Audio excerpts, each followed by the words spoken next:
from the Redneck Garage. When I say it's hot out here, it is freaking hot.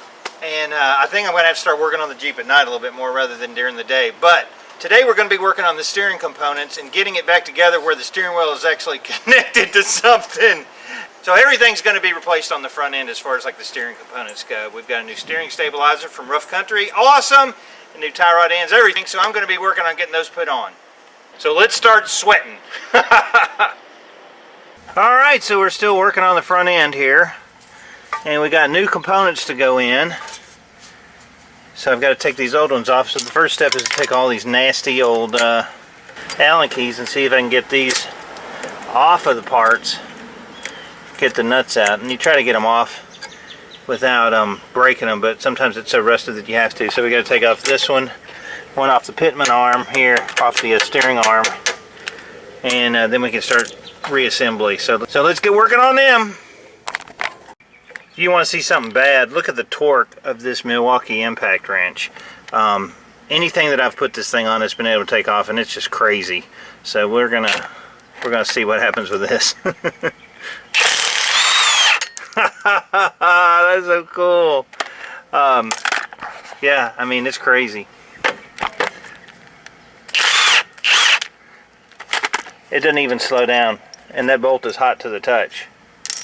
So anyway, I'm pretty happy with it. Pretty happy with that. So let me get the rest of this crap off, and then we can start putting the new ones on. This one's going to be a little difficult, so we're going to use old pickle fork.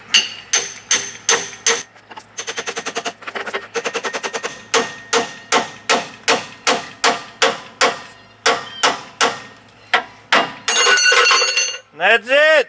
Heck yeah. Alright, all the old steering components are removed. So this is new, but I'm going to have to remove this sleeve and clean it up because we're going to have to reuse it on the new arm going across. So I'll do that. I'll loosen this up and see if we can get it apart. I'll put some penetrating oil on it because you can tell that these threads are just like super nasty bad. Yuck. See if we can get it to move. We'll use some Croil on it. Well, I was working on the old one and it's pretty well seized up on here, and I've got to take a wrench to it. So sometimes you just cut your losses, and for $24 you go down to AutoZone and buy a new sleeve that doesn't have any rust on it. So the everything will be easy going back together, and when you have to get it aligned, they're not fighting with that. So that's what I went with, is I've got a new sleeve. So we're going to go ahead and put that on. You're just going to grease it up real well and basically thread it on there.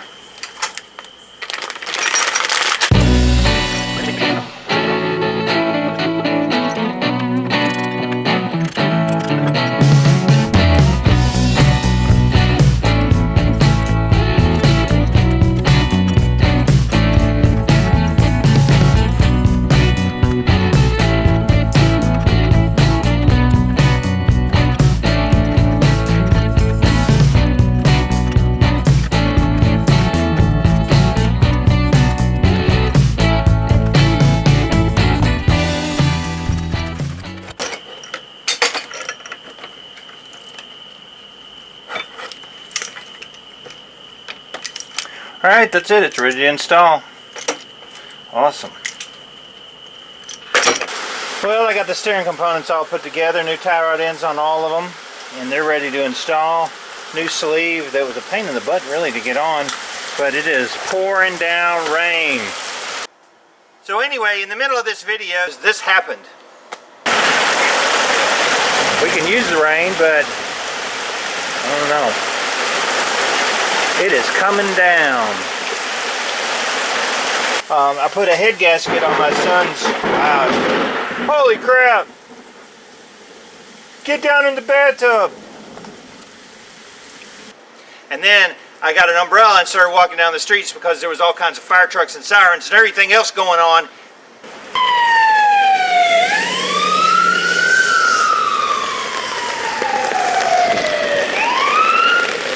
So the police had the road blocked off. There was fire trucks, ambulances, everything, and I checked with one of the neighbors and said, I think everybody's okay. So the next morning I went down and looked at the carnage, and this is what happened.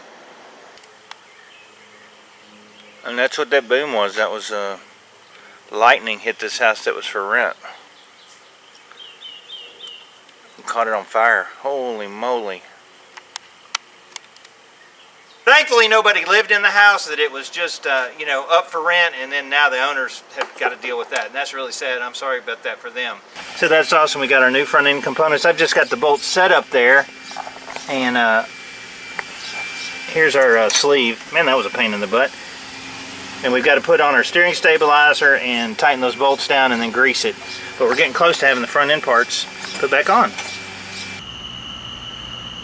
Alright, so there it is. All the steering components are installed. I got a couple more bolts to put in, but for all intents and purposes, it's got all brand new components, tie rods, ball joints, the whole shooting match.